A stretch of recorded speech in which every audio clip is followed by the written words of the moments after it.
Today we're going to be comparing traction control on versus traction control off in these absolutely soaking conditions here in Singapore. Now with all the low speed corners around this track, it's going to be interesting to see how much of a difference it makes. So right now we're doing the lap with traction control on, and you can see on the right hand side that I can be a lot more aggressive with how much I apply the throttle whenever I exit the corners. You can see I can easily jump up towards 50% and then go full throttle. In fact, I found that I didn't even have to do much short shifting whenever I was applying the throttle and exiting corners. Now as we head through this technical section there, getting really close to the wall, but thankfully not touching it. Now one advantage of having traction control on is that if you are new to the F1 game or just have a lot less skill in general, this can be a very useful assist in helping you keep the car under control. And honestly, back in the day I used to use this a lot and it was honestly super useful. However, if you want to be a really good F1 player, you have to turn off traction control, because for some reason, unlike in real life, in this game traction control actually makes you much slower. As we're now heading through the middle or final sector of Singapore, you can see just how much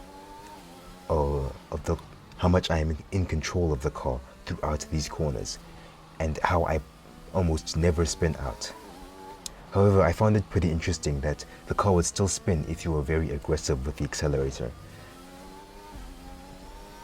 But I think it's just because of the very wet conditions, because just overall the grip is just not there around this track in the rain.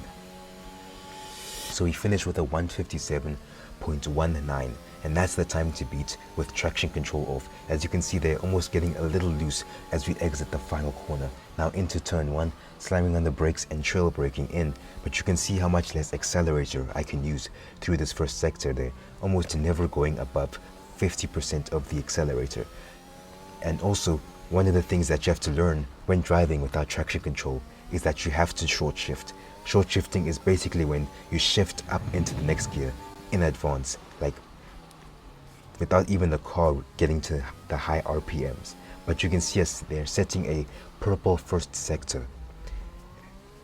So overall it's really not looking good for the traction control on lap. But one thing you have to keep in mind is that if you want to be fast without traction control, you need to spend like hours practicing and getting the technique right and like knowing when the car is starting to lose grip. But now we head through the Anderson Bridge, which is the hardest section without traction control in my opinion. But thankfully we managed to keep it under control there. However, our approach there to the hairpin was a bit not ideal. And now ending the second sector, so far not improving on our earlier previous best by much, but now we do as we exit that corner. Now heading through the final sector, you can see how much I have to correct the car when it starts to spin, and that's something you're gonna have to get used to, but sometimes it's kind of fun to do that, to be honest.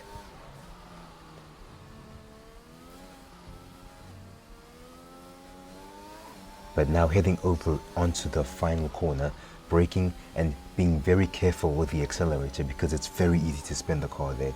And we finish with a 155.8, so that's about 2 seconds faster. So if you do need to use traction control, make sure to turn it down to medium, because that's the best option in my opinion. But what about ABS? How much faster is ABS? Check out the video on the screen to find out.